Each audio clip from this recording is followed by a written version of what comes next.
마가복음 14장입니다.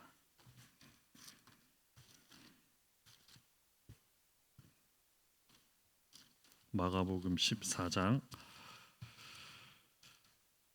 10절에서 2절만 보도록 하겠습니다. 10절, 11절 2절만 함께 살펴보도록 하겠습니다. 신약성경 79쪽 정도에 있습니다. 14장 10절, 11절 합독해서 읽도록 하겠습니다. 시작. 12 중에 하나인 가룟 유다가 예수를 넘겨주려고 대제사장들에게 가매 그들이 듣고 기뻐하여 돈을 주기로 약속하니 유다가 예수를 어떻게 넘겨줄까 하고 그 기회를 찾더라. 10절을 보면 유다를 짧게 이렇게 설명하고 있습니다. 12 중에 하나인 가룟 유다 이렇게 설명을 합니다. 12 중에 하나다. 이 표현을 좀 우리가 좀 생각을 해보면 좋겠습니다. 12 중에 하나라는 말은 이제 예수님과 가장 가까이 있었다. 당연히 이런 얘기겠죠. 다시 말하면 예수님의 일종의 그 서클, 예전에 이제 그런 표현을 많이 썼는데 서클 안에 있는 내부자였다. 예수님의 그 울타리 안에 있는 내부자였다는 말이죠. 12 중에 하나라는 말은. 이 말은 유다가 예수님과 가까이 있었다는 말뿐만 아니라 이제 가르침을 많이 들었다는 얘기이기도 합니다. 한두 번 이런 가르침을 받은 것이 아닙니다. 계속 얘기를 들었습니다. 예수님으로부터 가르침을 들었습니다. 또 시간을 많이 보냈습니다. 하지만 오늘 성경에서 결국에 이 유다가 안타깝게도 선택하는 것이 무엇인가 하는 것을 말하는데 넘겨주었다. 예수를 이제 버렸다는 것이죠. 예수님을 버렸다는 것입니다. 12 중에 하나인데 이런 사람도 이런 결론에 이를 수 있다 하는 것을 오늘 성경이 우리에게 좀 알려주는 것 같습니다. 12 중에 하나라도 버린다는 것입니다. 버릴 수가 있다는 것입니다. 예수를. 10절 마지막 부분을 보면 가매 이렇게 나오죠. 한글말로 하면 간단한데 가매 대제사장들에게 갔습니다. 이것은 이 적극적인 행동을 보여줍니다. 나타냅니다. 이 적극적인 움직임이 있었다는 것입니다. 예수님을 넘기려 할 때 우리는 이렇게 생각합니다. 한 가지 예를 들어보면 나는 하기 싫었는데 나는 이 목회자의 길을 가기 싫었는데 하나님이 나를 억지로 이렇게 끌고 가셨다. 이렇게 우리가 하는 말을 가끔씩 하기도 하는데 엄밀히 우리가 좀 따져보면 억지로 하는 것은 없다고 우리가 생각하면 됩니다. 억지로 하는 것은 있을 수가 없습니다.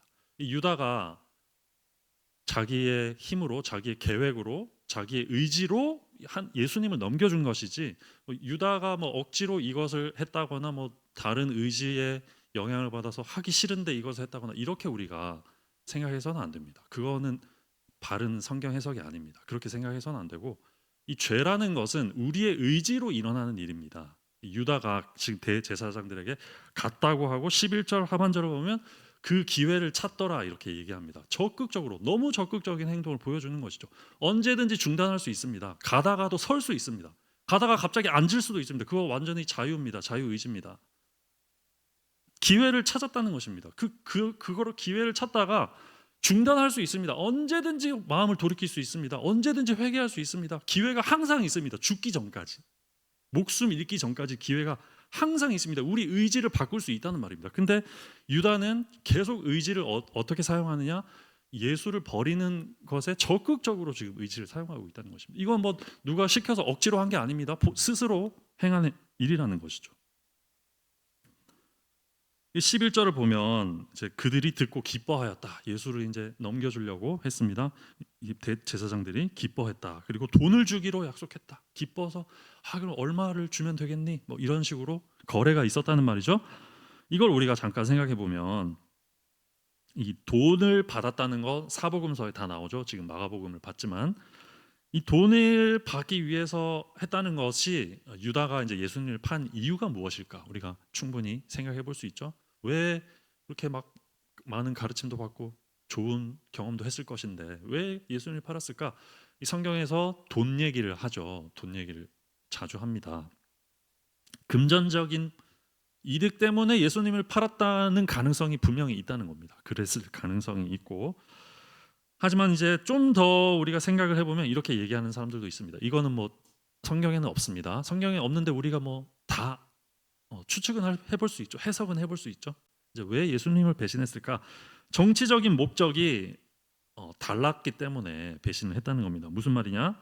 이 예수라는 이 구약의 예언된 메시아가 난 것으로 파악이 됐습니다. 가룟 유다도 처음에는 구약의 예언된 메시아의 그런 말과 행동과 그런 기적들과 이런 걸 보니까 분명히 메시아이긴 한데 계속 이제 이분과 같이 지내고 얘기를 들어보고 하니까 자기 생각했던 거랑은 조금씩 계속 다른 얘기를 하는 겁니다.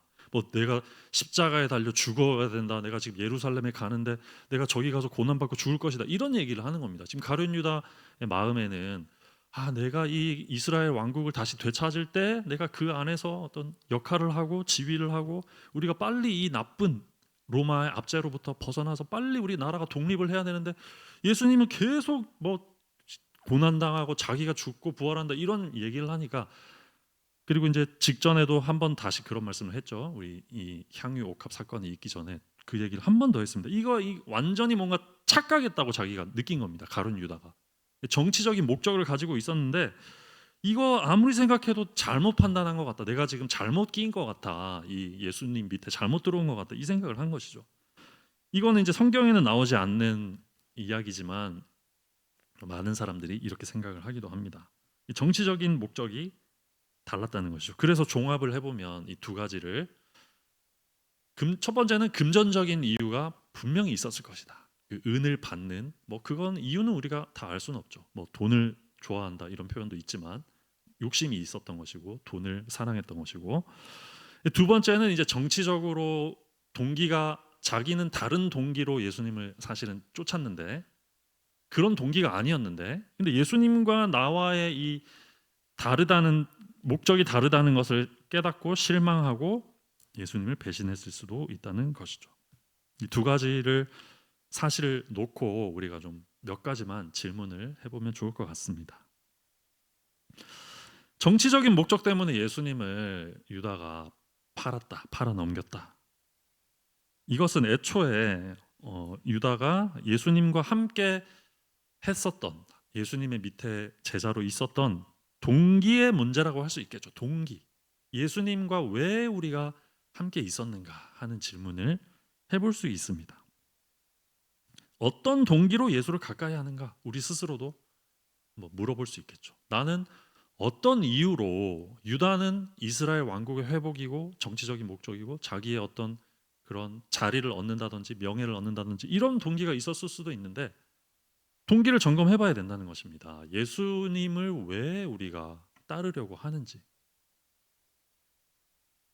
그리고 두 번째로 금전적인 목적 때문에 판 것을 생각해 보면 결국에는 어떻게 우리가 볼 수 있을까요? 은 몇 양에 예수님을 넘겼는데 그 정도로밖에 예수님을 인식하지 못했다는 겁니다. 예수님에 대한 그 예수라는 분에 대해서 결국에는 근본적으로 어떤 분인지를 몰랐던 것입니다. 지금 내부자로 12 중에 하나라는 호칭까지 얻었음에도 불구하고 그 정도로 많은 시간을 보내고 가르침을 가까이에서 늘 가르침을 들었음에도 불구하고 몰랐던 것입니다. 예수님이 누군지를 몰랐던 것입니다. 그 은 몇 푼에 팔 수밖에 없을 정도로 이 이해가 부족했다는 것이죠. 예수님에 대한 이해가 완전히 없었다고 해야 될까요? 완전 부족했다는 것이죠. 어떻게 보면 이 이전에 향유 옥합 사건이 나옵니다. 여인이 이름이 안 나오는 여인이 300데나리온을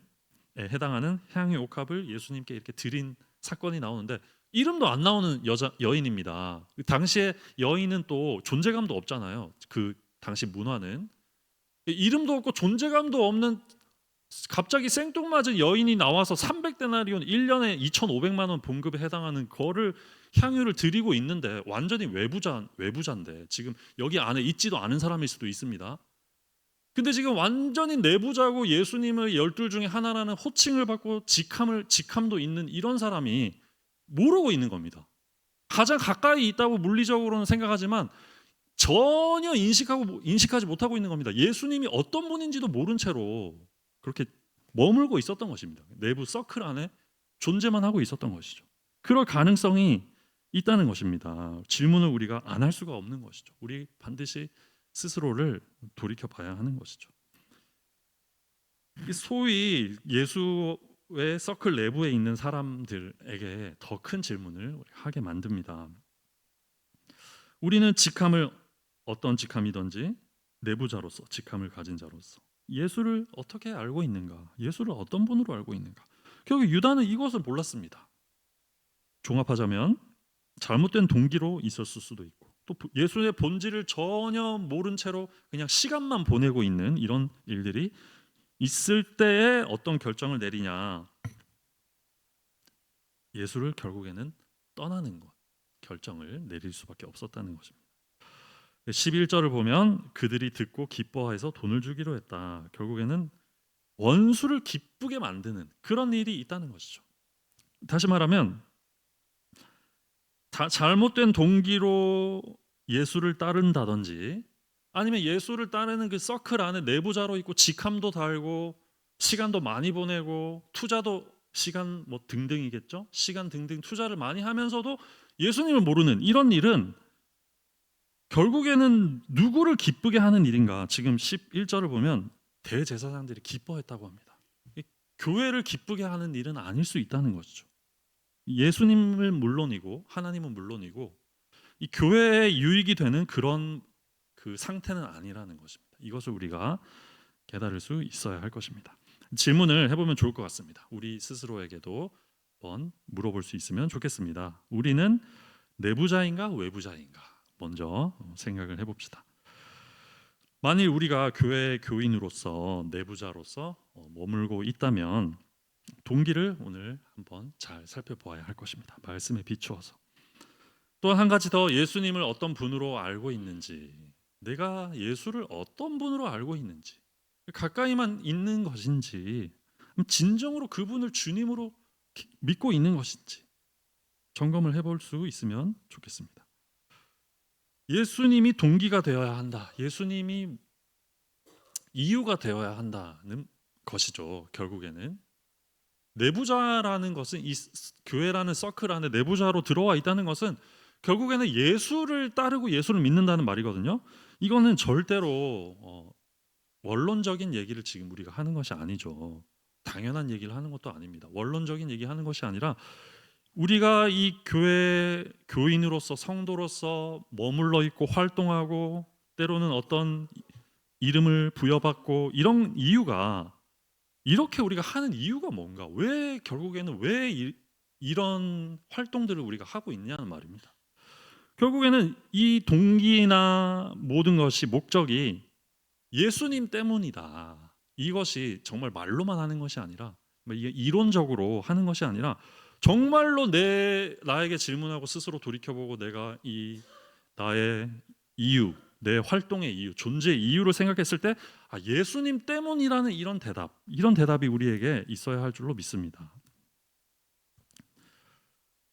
예수의 은혜를 받은 자가 되어야 한다는 것이죠. 다시 말해서 예수님의 은혜를 받은 자로서 우리가 이 자리에 있어야 한다는 것. 그리고 예수님의 본질을 알고 예수님의 가치를 아는 자로서 지금 우리가 있어야 한다는 것. 그리고 예수님의 신성을 알고 예수님의 인성을 알고 어떤 분이신지를 그 존재를 아는 자로서 우리가 있어야 한다는 것. 그것뿐만 아닙니다. 예수님을 지식적으로만 아는 것이 아니라 예수님을 좋아하는지, 내가 지금 예수가 좋은지, 내가 지금 예수를 믿는 것이 좋은 상태인지 그런 것도 우리가 한번 생각을 해봐야겠죠. 예수를 좋아해야 되겠죠. 좋아해야 합니다. 사실은 예수 믿는 걸 좋아해야 되고 예수님을 좋아해야 됩니다. 이제 성경에는 사랑이라는 표현을 많이 나오기 때문에 제가 좋아한다는 말로 새롭게 한번 생각해 보자는 뜻으로 예수님을 정말 좋아해야겠죠. 우리가 진실하게 믿는 자, 예수님을 진실하게 믿는 자로서 이 내부에 존재해야 한다는 것입니다. 이런 것을 알아야 한다. 뭐 예수님을 알아야 한다. 아는 성도가 돼야 한다. 이런 사실 자체를 아는 것 또한 중요한 것이 아닙니다. 올바른 신앙을 가져야 한다. 올바른 신학을 믿어야 한다. 바른 신학을 믿어야 한다. 이런 사실 자체를 우리가 그것을 알고 그럼 이런 게 옳은 거네. 교회 안에서는 예수님을 아는 게 옳은 거네. 이렇게 알고 넘어가면서 착각도 할 수 있습니다. 그 사실을 안다는 자체가 실제로 예수님을 아는 것이 아니라 예수님을 알아야 예수님이 동기가 되어야 한다는 사실 자체를 아는 것으로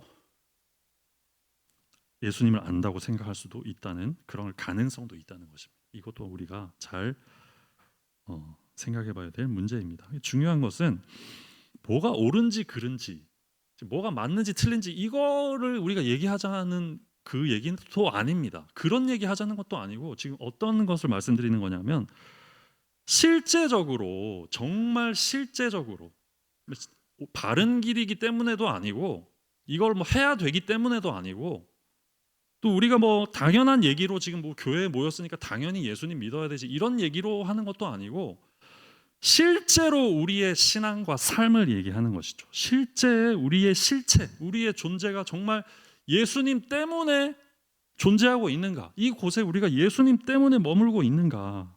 우리가 누가 우리에게 툭 쳤을 때, 툭 질문했을 때 나는 예수님 때문입니다. 이렇게 말할 수 있는가 하는 얘기를 하는 것이죠. 예수를 실제로 알고 경험하는 그 실제적인 지식과 경험을 가지는 것이 너무나 중요하다는 것입니다. 가룟 유다가 아무리 오래 머물렀고 직함도 달고 있었지만 이것을 몰랐다는 것은 정말 비참한 일이죠. 비참한 성경의 장면을 우리가 지금 읽은 것입니다. 10절, 11절. 말로만 우리가 해서는 안 된다는 겁니다. 예수님 믿는 것을 말로만 하고 지식적으로만 해서는 안 된다는 말입니다. 해야 된다. 이거 아는 것으로도 안 된다는 말입니다. 해야 된다는 건 그거야말로 정말 당연한 얘기죠. 누가 모릅니까? 다 아는 얘기라는 것이죠. 그 차이는 뭐냐? 실제적인 우리가 예수의 사람이 되는 것인가? 예수의 사람이 되는가 안 되는가? 그 문제가 있다는 것이죠. 애써야 할 부분이 있다는 것입니다. 우리에게 애써서 예수님을 알아야 되는 그 목표에 우리가 초점을 맞춰야 한다는 것입니다. 이 유다의 경우를 보면 예수의 본질을 모른 채 어떤 분인지도 모른 채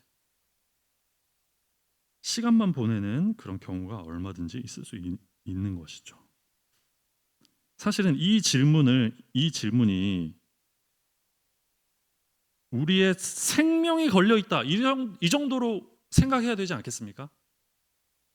예수를 아느냐 모르느냐 지금 우리에게 중요한 것은 직함이 있느냐 없느냐 지금 우리가 이곳에 오래 있었느냐 오래 없었느냐 이것이 아니라 우리 정말 생명이 걸린 질문이라고 생각해야 됩니다. 생명이 걸렸습니다. 이걸 모르면 버릴 수도 있는 것입니다. 예수와 관계가 없는 것일 수도 있는 것이죠. 예수가 어떤 분이신지 가까이만 있는 게 아니라 정말 예수가 어떤 분이신지를 모른다는 것은 우리의 생명이 달린 문제라고까지 과장이 아니라 과장해서 뭐 설교 강조하려고 과장해서 하는 말이 아니라 정말 이게 사실이라는 것입니다. 예수를 아느냐 모르느냐에 이 단 한 가지 진리입니다. 실제적인 경험과 실제적인 우리가 지식으로 경험적인 지식으로 내가 예수를 아는 사람인가 이 질문 하나에 생명이 걸려 있다는 것입니다. 그 다른 어떤 것도 관련 없이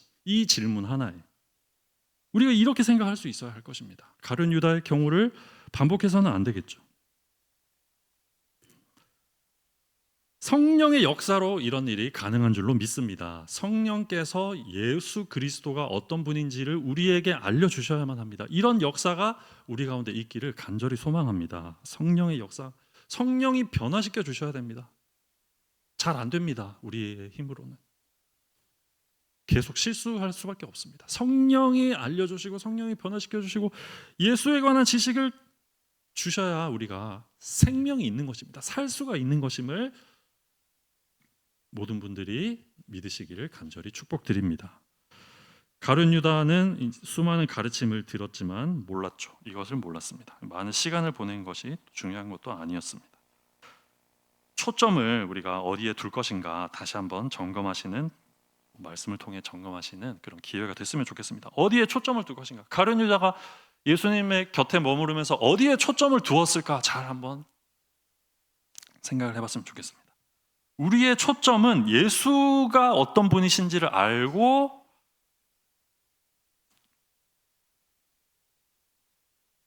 하나님과 그 아들 예수 그리스도를 아는 것이 우리의 1차적인 초점이 되어야 할 것입니다. 이 초점을 놓치지 않는 우리 성도님들 되시기를 간절히 소망합니다. 예수님은 우리를 구원해 주신 분이십니다. 우리의 모든 죄를 구원해 주신 분이십니다. 우리는 알고 있습니다. 예수님이 우리의 구원자라는 사실을 알고 있습니다. 하지만 이 정도의 지식은 사실은 가룟 유다도 가지고 있는 정도의 지식이었습니다. 다시 말하면 가룟 유다도 예수님을 구원자로 인식하고 있었다는 것입니다. 근데 구원에 대한 개념이 좀 달랐던 것이죠. 가룟 유다도 예수님이 구원해 주실, 로마의 압제로부터 이스라엘을 구원해 주실 분으로 알고 있었습니다. 그렇다면 우리가 좀 생각해 봐야 될 것은 구원이 무엇인가 하는 것이죠. 구원이 뭡니까? 질문 한번 해보고 싶습니다. 구원이 무엇이죠? 구원. 유다가 생각했던 구원도 있었습니다. 유다가 구원 안 받으려고 예수님 곁에 있었던 건 아닙니다. 구원 받으려고 있었습니다. 유다도. 근데 유다가 생각하는 구원이 무엇이었나 하는 거 우리가 질문해 봐야겠죠. 유다가 생각했던 구원이랑 예수님의 구원이 달랐던 것일 수 있다는 것입니다. 우리가 생각하는 구원이란 무엇인가? 막연히 천국으로 이동한다는, 우리가 이렇게 살다가 천국으로 이동한다는 그런 개념인가? 그렇지는 않습니다. 성경적인 구원이란 그보다 훨씬 더 풍성하고 방대한 것을 이야기를 합니다. 그렇다면 우리가 질문을 해봐야겠죠. 무엇으로부터 구원을 받는다는 말인가? 우리는 과연 구원을 받는다고 하는데 가룟 유다는 로마의 압제로부터 구원을 생각했겠죠. 우리도 생각해야 됩니다. 무엇으로부터 내가 구원을 받는다는 건가? 내가 지금 구원받고 싶은 상태인가? 이것까지도 우리가 생각해 볼 수 있겠죠. 왜냐하면 구원의 필요성을 전혀 느끼지 못한 채로 우리가 살 수도 있기 때문입니다. 부족한 것이 없기 때문에, 충분히 여유가 있고 또 살 수 있기 때문에 왜 구원을 받아야 하는가 하는, 사실은 그런 의식조차도 느끼지 못한 채 그냥 막연히 올바른 거라는 그런 지식을 가지고 예수님을 믿고 구원받는 게 맞다는 그런 당위성만 가지고, 그러니까 내가 이거 맞으니까 그냥 이거 믿고 구원받아야지, 이런 정도의 피상적인 구원 지식, 피상적인 예수님에 대한 이해가 있는 경우가 있다는 것이죠. 실상은 구원을 필요로 하지도 않는다는 겁니다. 굳이 우리가 천국에 가고 구원받고, 왜냐? 이 땅에서도 너무 잘 살고 있거든요. 부족한 것이 없거든요. 굳이 우리가 당장 천국에 가지 않더라도 충분히 좋습니다. 너무 살만한 세상일 수 있습니다. 구원에 대한 우리가 인식이 매우 협소할 수 있다는 것입니다. 그런 채로 머물러서는 안 된다는 것이죠. 결국에는 구원이란 로마로부터의 어떤 실제적인 것으로부터의 구원이라기보다, 성경이 말하는 구원이란 죄와 사망으로부터의 구원입니다. 죄와 사망으로부터의 구원. 영원한 형벌로부터의 구원입니다. 영원한 형벌이 있다는 것이죠. 구원이란 단순히 이렇게 우리가 어느 장소로 이동하는 것이 아니라 전 존재의 변화라는 것, 사실을 깨달아야 합니다. 우리의 존재 자체가 완전히 바뀐다는 것입니다. 새로운 존재가 된다는 것입니다. 그게 구원이라는 것입니다. 이 땅에서 새로운 존재가 이미 되었다는 것이죠. 그 이유는 죄가 있기 때문이라는 사실입니다. 죄로부터 구원받아야 된다는 사실입니다. 이걸 우리가 잘 알 수 있어야 합니다. 죄와 사망이 있기 때문에 구원이 필요하다는 것이죠. 죄와 사망이 있다는 것은 누구에게나 다 해당되는 말입니다. 안타깝지만 어린 아이조차도 죄와 사망이 있습니다. 연령에 상관없이, 나이가 많으나 나이가 적으나 관계없이 구원이 필요합니다. 죄와 사망이 있기 때문이죠. 여유가 있고 살만한 사람이나 여유가 없이 사는 것이 힘든, 생계가 힘든 사람이나, 그것도 마찬가지입니다. 잘 살고 못 살고 여부를 떠나서 이 세상에서 어떻게 사느냐 여부를 떠나서 모두가 같은 상태에 처해 있습니다. 죄와 사망 아래에 놓여 있다는 것입니다. 그 어떤 사람도 여기에서 벗어날 수가 없습니다. 전쟁터에 나가 있는 군인도 마찬가지, 전쟁에 안 나가서 평화롭게 사는 사람도 마찬가지고, 지진으로 피해 입은 사람도 마찬가지, 지진 피해를 안 받은 사람도 마찬가지입니다.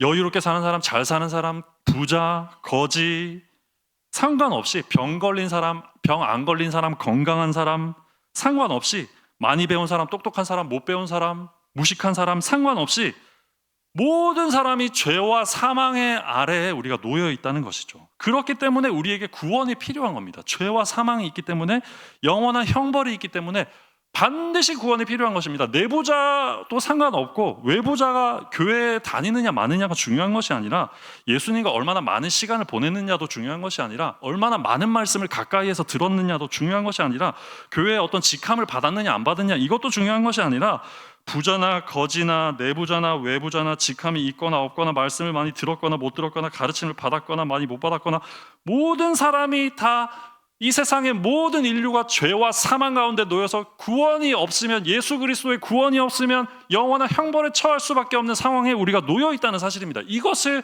깨달아야 한다는 것이죠. 구원이 절실하게 필요하다는 것입니다. 모든 사람에게, 내부자이건 외부자이건 상관없이 예수님이 바로 이 문제를 해결하기 위해 이 땅에 오셨다는 사실을 우리가 알기를 소망합니다. 이 죄와 사망의 문제, 영원한 형벌의 문제, 모든 사람이 처해 있는 이 문제를 해결하시기 위해 예수님이 이 땅에 오셨다는 것입니다. 단지 정치적인 문제로 오신 것이 아니라, 어떤 정당을 지지하기 위해 오신 것이 아니라, 인간의 탐욕과 정욕과 자랑과 분노와 살인과 거짓과 하나님을 떠나고 하나님을 부정하려는 모든 죄, 악으로부터, 사망으로부터 우리를 구원하시기 위해 예수님이 이 땅에 오셨다는 사실을 우리가 믿어야 할 것입니다. 이분이 바로 예수 그리스도, 예수님이시라는 것이죠. 이 목적을 위해 오신 하나님의 아들이시라는 것이죠. 죄가 없으신 분, 참 사람이자 참 하나님으로 이 땅에 오셔서 그분이 우리의 죄와 형벌을 모두 지시고 십자가에 달려서 인류를 대표하시면서 죄가 없으신 분으로 고난당하시고 십자가에 죽으심으로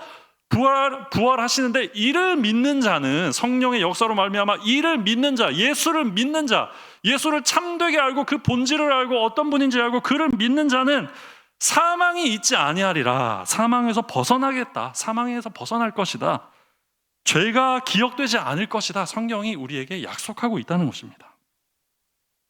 믿는 자가 성령으로 거듭난다. 이 사실을 성경이 말하고 있습니다. 이 예수님의 가치는 로마 제국에서 해방되는 것보다도 훨씬 더 큰 가치를 가질 것입니다. 이 세상 그 어떤 나라의 권세보다도 예수님의 권세가 크다는 사실, 성경이 말씀하고 있습니다. 다른 어떤 것과는 바꿀 수 없다는 것이죠. 이 가룟 유다는 지금 바꾸려고 했습니다. 그 세상 어떤 것과도 바꿀 수 없다는 사실, 우리가 명심해야 됩니다. 예수 그리스도를 믿는 이 믿음이라는 것은 정말 핵심적인 것이고 본질적인 것이고, 다른 것으로 바꿀 수 없는 것이고, 우리가 점검해야 되고 확인해야 되고, 우리의 생명이 달려있는, 생명처럼 다른 것 다 잃어버리고 다 까먹더라도, 다 버리더라도, 다 할 수 없게 되더라도 단 하나, 예수를 믿는 우리가 신앙과 이 믿음, 예수가 어떤 분인지 아는 이 경건한 지식이야말로 우리가 추구해야 되고 알아야 할 단 하나의 가치라는 사실, 그 어떤 것과도 바꿀 수 없는, 이 자리에 있는 그 어떤 것, 그 무엇과도 바꿀 수 없는 진리라는 사실을 믿을 수 있기를 간절히 축원드립니다. 금이랑도 바꿀 수 없고, 향유 옥합으로도 부족하고, 은으로도 바꿀 수 없고, 그것이 바로 예수님이라는 것이죠. 예수 그리스도. 그러므로 말씀을 마치도록 하겠습니다. 이 세상 많은 것이 있고, 또 가룟 유다는 정치적인 목적으로 또 중요했고, 또 돈도 중요했습니다. 돈도 안 중요하진 않죠. 돈도 중요합니다. 하지만 더 나은 것이 있다. 더 나은 소망이 있다는 것을 우리는 알아야 합니다. 그것이 무엇이냐? 예수 그리스도라는 것이죠. 예수 그리스도를 참되게 아시는, 내부자건 외부자건 상관없이 예수 그리스도만을 진실되고 실제적으로 참되게 아는 그런 우리 성도님들 다 되시기를 주님의 이름으로 간절히 소망합니다. 기도하겠습니다. 하나님 아버지